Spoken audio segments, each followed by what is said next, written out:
क्या आपने भी अपनी आंखों को ब्लू लाइट से बचाने के लिए महंगे ग्लासेस खरीदे हैं? यह सोचकर कि आपका फ़ोन और लैपटॉप आपके रेटिना को धीरे-धीरे जला रहा है। इंटरनेट पर आजकल एक बहुत बड़ा डर फैलाया जा रहा है। कहा जा रहा है कि स्क्रीन से निकलने वाली बैड ब्लू लाइट के वजह से मैक्युलर डीजनरेशन का एपिडेमिक आ रहा है और हम सब अंधे होने वाले हैं। लेकिन मेडिकल साइंस की असली सच्चाई क्या है? क्या वाकई ये स्क्रीन्स आपकी आंखों को परमानेंटली डैमेज कर रहे हैं या ये सिर्फ चश्मा बेचने के लिए बहुत बड़ा एक मार्केटिंग मिथ है?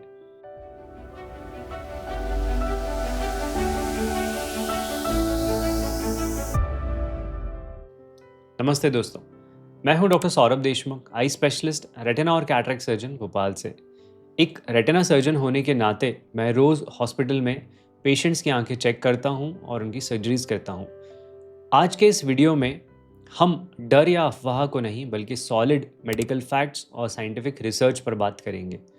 आज मैं ब्लू लाइट से जुड़े 6 सबसे बड़े मिथ्स के बारे में जानकारी आपको दूंगा और बताऊंगा कि क्या स्क्रीन यूज़ करने से आपकी आंखें खराब हो सकती हैं या सिर्फ आंखें थक सकती हैं, और क्या ये चश्मा खरीदने से आपको कुछ फ़ायदा होगा। शुरुआत करते हैं मिथ नंबर 1 और मिथ नंबर 2 से कि स्क्रीन्स की ब्लू लाइट रेटिना को बर्न करती हैं या नॉर्मल यूज़ में भी परमानेंट डैमेज हो सकता है। अगर हम अमेरिकन एकेडमी ऑफ ऑफ्थेल्मोलॉजी की गाइडलाइंस और फिजिक्स की बात करें तो यह दावा बिल्कुल गलत है। इसे समझने के लिए हमें लाइट की इंटेंसिटी को समझना होगा। फैक्ट यह है कि हमारे स्मार्टफोन्स और कंप्यूटर से निकलने वाली ब्लू लाइट का लेवल बहुत ही कम होता है। सूरज सबसे बड़ा नेचुरल सोर्स है ब्लू लाइट का। अगर आप दिन में बाहर खड़े हैं, यहाँ तक कि क्लाउडी दिन में तो भी आंखों में स्क्रीन के मुकाबले 30 से 100 टाइम्स ज़्यादा ब्लू लाइट जा रही होती है। हमारी आंखों का नेचुरल डिफेंस सिस्टम यानी हमारा कॉर्निया और नेचुरल लेंस इस लो लेवल ब्लू लाइट को हैंडल करने के लिए सक्षम है। नॉर्मल स्क्रीन टाइम से आपका रेटिना में कोई परमानेंट डैमेज या सेलुलर टॉक्सिसिटी या बर्न्स बिल्कुल नहीं होता है। अब आते हैं मिथ नंबर 3 पर कि ब्लू लाइट की वजह से मैक्युलर डीजनरेशन का एपिडेमिक आ रहा है। यह शायद इंटरनेट का सबसे ज़्यादा डराने वाला मिथ है। एज रिलेटेड मैक्युलर डीजनरेशन या एएमडी रेटिना की एक बहुत ही सीरियस बीमारी है। रेटिना के सेंट्रल पार्ट को मैक्युला कहते हैं, जो हमें शार्प और क्लियर विजन देने में मदद करता है। जब यह हिस्सा खराब होने लगता है तो सेंट्रल विजन कमज़ोर होता जाता है। मैं अपने क्लिनिक में एएमडी के मरीजों को रोज़ देखता हूँ और उनकी हम रेटिना की सर्जरीज भी करते हैं। लेकिन मेडिकल साइंस हमें क्लियर बताता है कि एएमडी के मेन रिस्क फैक्टर्स हैं बढ़ती हुई उम्र या एजिंग, जेनेटिक्स यानी फैमिली हिस्ट्री होना, थर्ड है स्मोकिंग। किसी भी क्लिनिकल ट्रायल या एपिडेमियोलॉजिकल स्टडी में हमें यह प्रूफ नहीं मिला है कि डिजिटल स्क्रीन यूज़ के वजह से मैक्युलर डीजनरेशन होता है। आप सोचेंगे कि फिर यह अफवाह आई कहाँ से है। दरअसल कुछ लैब एक्सपेरिमेंट्स में आइसोलेटेड सेल्स या रैट्स या चूहे की आंखों को डायरेक्ट बहुत ही एक्सट्रीम इंटेंसिटी की लाइट डाल के एक्सपेरिमेंट किया गया और उनमें डैमेज को रिकॉर्ड किया गया। लेकिन वो एक्सपेरिमेंटल लाइट हमारी रियल लाइफ स्क्रीन की लाइट से बहुत ही अलग और हज़ारों गुना तेज़ थी। ह्यूमन लाइट पर नेचुरल स्क्रीन यूज़ का ऐसा कोई दुष्परिणाम हमें नहीं होता है। मिथ नंबर 4, 400 नैनोमीटर से नीचे की बैड ब्लू लाइट आंखों को डैमेज करती है। विजिबल लाइट स्पेक्ट्रम में 7 रंग होते हैं जिसे हम विबग्योर बोलते हैं, और हम अलग अलग वेवलेंथ की लाइट्स को देख सकते हैं। ब्लू लाइट शॉर्ट वेवलेंथ की होती है, लगभग 400 से 490 नैनोमीटर की, और थोड़ी हाई एनर्जी वाली लाइट होती है। मार्केटिंग कंपनी ने इसे बैड ब्लू लाइट का नाम भी दिया है और इसके लिए चश्मे बनाए हैं जिससे हम इनसे बच पाएं। यहाँ समझना ज़रूरी है कि विजिबल लाइट और अल्ट्रावायलेट रेडिएशन में बहुत बड़ा फ़र्क है। यूवी लाइट या अल्ट्रावायलेट लाइट जो हमें सूरज की तेज धूप से मिलती है वो सच में आंखों को डैमेज कर सकती है। यूवी एक्सपोजर से कैटरेक्ट या मोतियाबिंद जल्दी आ सकता है, आंखों की सरफेस या कॉर्निया में बर्न्स हो सकते हैं। लेकिन स्क्रीन्स की ब्लू लाइट या ब्लू विजिबल लाइट स्पेक्ट्रम में आती है, यूवी स्पेक्ट्रम से नहीं। इसमें इतनी तेज़ एनर्जी नहीं होती है कि वो सेल्यूलर लेवल पर डैमेज कर सके। बैड ब्लू लाइट एक्चुअली एक मार्केटिंग टर्म है, न कि मेडिकल टर्म। मिथ नंबर 5 और 6। ब्लू लाइट ब्लॉकिंग ग्लासेस पहनने से आई साइट इंप्रूव होता है और ख़राब विजन रिस्टोर हो सकता है।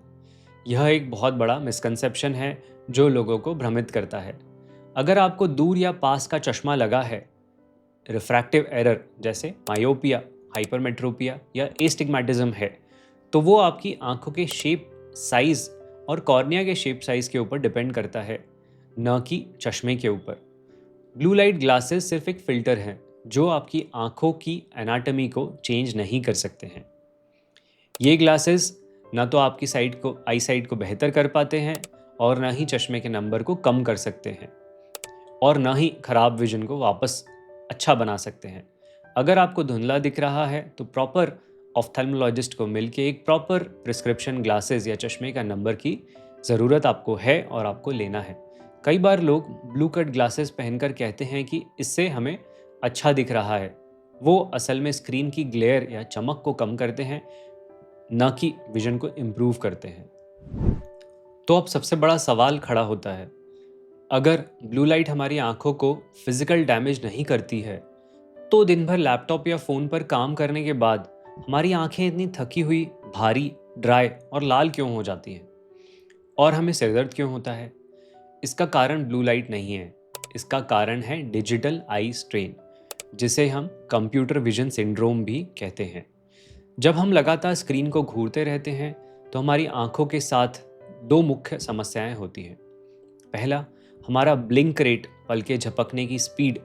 नॉर्मल कंडीशन में एक इंसान 1 मिनट में कम से कम 15 से 20 बार पलकों को झपकता है, लेकिन जब हम स्क्रीन पर फोकस करते हैं तो यह ब्लिंक रेट आधा होकर 4 से 5 बार प्रति मिनट तक ही रह जाता है।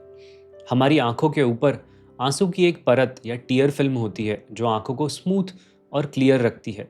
कम पलक झपकने की वजह से यह टीयर फिल्म हवा में इवेपोरेट हो जाती है और आंखें ड्राई, लाल, ग्रिटी फील होना शुरू हो जाती हैं। दूसरा कारण है मसल फटीग या मसल्स में थकान। हमारी आंखों के अंदर सिलियरी मसल्स होती हैं जो हमें फोकस करके देखने में मदद करती हैं।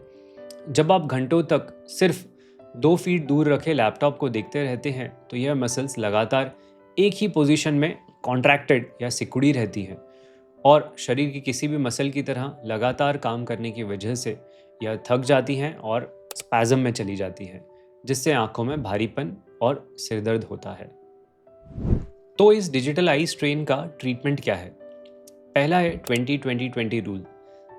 यह सबसे सिंपल और इफ़ेक्टिव तरीका है। हर 20 मिनट के स्क्रीन यूज़ के बाद कम से कम 20 मिनट की दूरी पर की चीज़ को 20 सेकंड के लिए देखिए। इससे आपकी थकी हुई आई मसल्स को रिलैक्सेशन मिलेगा, फोकस रीसेट करने का टाइम मिलेगा। सेकंड है कॉन्शियस और कंप्लीट ब्लिंकिंग। स्क्रीन पर काम करते समय हम काफ़ी बार पलकें पूरी तरह से नहीं झपकते हैं। इस तरह से ध्यान से देखने की वजह से पलकें पूरी तरह से बंद नहीं होती हैं। ये कुछ एरिया तक बंद होती हैं, फिर वापस खुल जाती हैं। कंप्लीट क्लोजर हो नहीं पाता है, तो कोशिश करिए कि कंप्लीट ब्लिंकिंग ज़रूर करें।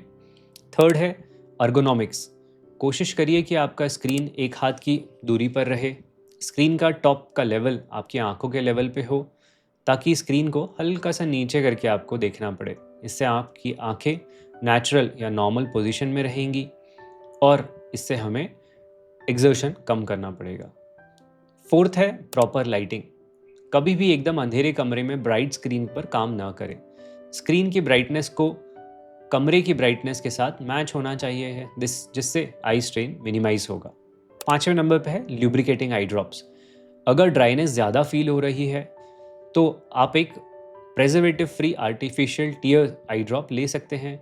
अपने आई स्पेशलिस्ट से मिलिए और जो आपके आई कंडीशन के हिसाब से बेस्ट आई ड्रॉप है वो ज़रूर लें। यह एक सिंपल आई ड्रॉप है जो आपके आई को मॉइस्चर प्रोवाइड करने में मदद करता है। अंत में ब्लू लाइट का एक असली असर जो साइंस मानता है वो आंखों की बनावट पे नहीं बल्कि हमारी ब्रेन के स्लीप साइकिल पे होता है। हमारी शरीर में एक नेचुरल घड़ी होती है जिसे हम सर्कैडियन रिदम कहते हैं। रात के वक्त जब हम ब्राइट स्क्रीन देखते हैं तो उसकी ब्लू लाइट हमारे दिमाग को सिग्नल देती है कि अभी भी दिन का ही वक्त है, अभी सोना नहीं है। इसी वजह से मेलाटोनिन नाम का एक बहुत ही ज़रूरी स्लीप हार्मोन बनना कम या बंद हो जाता है। मेलाटोनिन वो हार्मोन है जो शरीर को बताता है कि अब सोने का समय हो गया है। इसकी कमी की वजह से नींद आने में दिक्कत होती है, हम बार बार जागते हैं, अगले दिन थका हुआ महसूस होता है। अब कुछ science backed remedies better sleep के लिए। पहला है स्क्रीन कर्फ्यू। सोने से कम 1-2 घंटे पहले अपने मोबाइल, टीवी, लैपटॉप का यूज़ बिल्कुल बंद कर दें। सोने से पहले किताब पढ़ें या म्यूज़िक सुनें। यह आपकी ओवरऑल हेल्थ और अच्छी नींद के लिए सबसे अच्छी आदत है। सेकंड है नाइट मोड या वार्म फिल्टर्स। अगर रात में मजबूरी में स्क्रीन देखना पड़े आपको, तो कोशिश करिए कि अपने डिवाइस पे इनबिल्ट आई कंफर्ट शील्ड या नाइट शिफ्ट या डार्क मोड को ऑन करें। यह स्क्रीन की हार्श लाइट को थोड़ा वार्म या येलोइश कर देगा, जिससे मेलाटोनिन सप्रेशन में कमी आएगी। इसके लिए अलग से चश्मा खरीदने की ज़रूरत नहीं है, आपका डिवाइस ही काफ़ी है। बॉटम लाइन यह है कि दोस्तों, ब्लू लाइट से पैनिक करने या महंगा नॉन प्रिस्क्रिप्शन ग्लासेस पर पैसा खर्च करने की ज़रूरत नहीं है। आपके स्क्रीन्स आपकी आंखों को अंधा नहीं कर रहे हैं और न ही मैक्युलर डीजनरेशन कर रहे हैं। असली ज़रूरत है अपने स्क्रीन टाइम, अपनी हैबिट्स और अपने वर्क स्टेशन को स्मार्टली मैनेज करने की। 2020 रूल को अपनाएं और अपनी नींद को प्रोटेक्ट करें। हालांकि अगर आपको लगातार आंखों में दर्द रहता है, ड्राइनेस बहुत ज़्यादा रहती है, विजन ब्लर हो रहा है या प्रॉपर आई चेकअप की ज़रूरत है, तो डेफिनेटली हमसे मिलें। आप हॉस्पिटल की डिटेल्स के लिए और अपॉइंटमेंट के लिए हमें नीचे दिए गए नंबर पर कॉल ज़रूर करें। मिलते हैं नेक्स्ट वीडियो में। मैं हूं डॉक्टर सौरभ देशमुख। नमस्ते।